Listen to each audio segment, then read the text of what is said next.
क्या आप जानते हैं कि अंग्रेज जब भारत से गए तो जाते जाते उन्होंने ये सुनिश्चित किया कि उनकी संतानें हमेशा हमेशा के लिए भारतीयों पर राज करती रहें। यहां स्पष्ट करना आवश्यक है कि हम अंग्रेज अधिकारी A.O. ह्यूम द्वारा स्थापित कांग्रेस पार्टी या नेहरू गांधी परिवार की बात नहीं कर रहे। ये कहानी एंग्लो इंडियन समुदाय के बारे में है।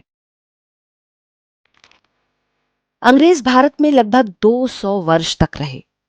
इस दौरान जिन गोरे अफसरों ने भारतीय स्त्रियों के साथ शारीरिक संबंध बनाए, उनसे पैदा संतानें एंग्लो इंडियन कहलाती हैं। सामान्य रूप से वे भारतीय महिलाओं को अपनी रखैल या उप पत्नी के रूप में रखा करते थे। धीरे धीरे उनसे पैदा संतानों का एक पूरा समुदाय बनता गया। ऐसे लोग जिनकी पैतृक भूमि तो ब्रिटेन है, लेकिन मातृभूमि भारत है। ईसाई मानकों के अनुरूप प्योर ब्लड वाला ना होने के कारण गोरे ब्रिटिश इन्हें निम्न मानते थे। एंग्लो इंडियन व्यक्तियों के नाम और जीवन शैली ईसाइयों जैसी हैं, लेकिन वे दिखने और बोलचाल में भारतीय होते हैं।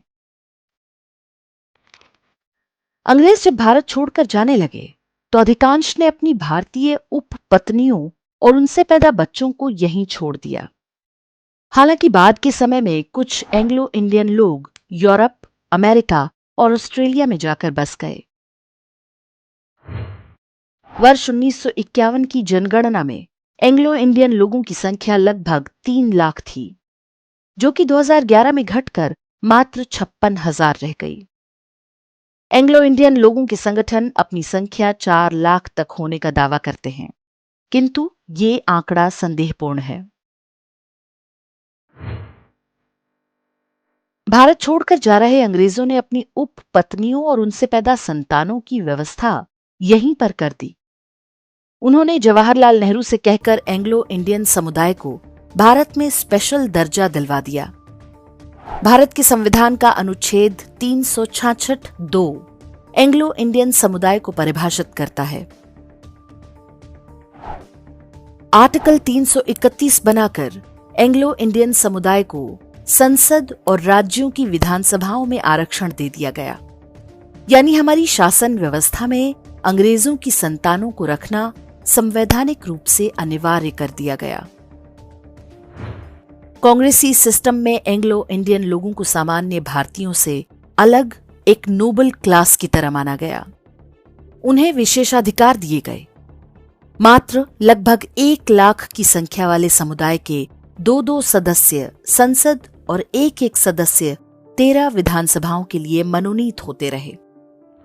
जनसंख्या के अनुपात में ऐसा प्रतिनिधित्व भारत के किसी भी सामाजिक समूह को नहीं मिला हुआ है। इन्हें किसी भी सामान्य सांसद या विधायक की तरह सारी सुविधाएं और वेतन भत्ते मिलते थे। 70 वर्ष तक ये व्यवस्था बेरोक टोक चलती रही। अंतिम बार 2009 में कांग्रेस सरकार ने इसको 10 साल के लिए बढ़ाया था। वर्ष 2019 में नरेंद्र मोदी सरकार ने आर्टिकल 331 को संशोधित करके संसद और विधानसभाओं में एंग्लो इंडियन के नाम पर आरक्षित सीट को खत्म कर दिया।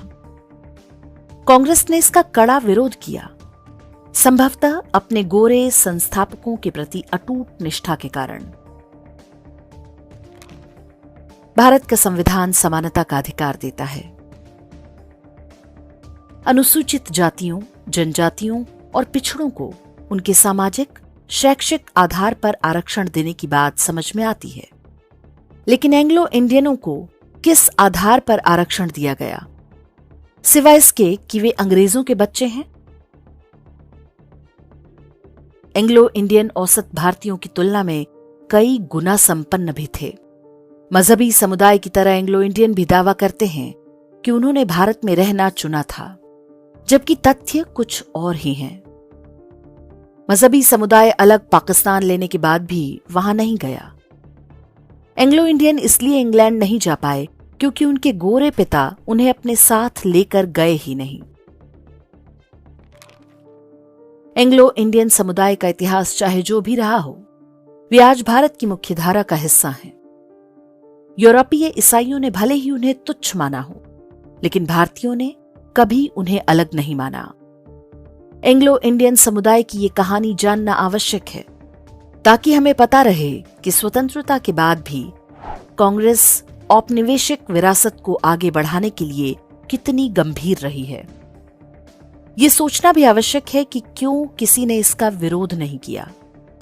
सभी प्रकार के विदेशी मजहबों को विशेषाधिकार देने, भारतीयों विशेष रूप से हिंदुओं को दूसरे दर्जे का नागरिक बनाने वाली कांग्रेसी मानसिकता को समझना और उससे सतर्क रहना अत्यंत आवश्यक है।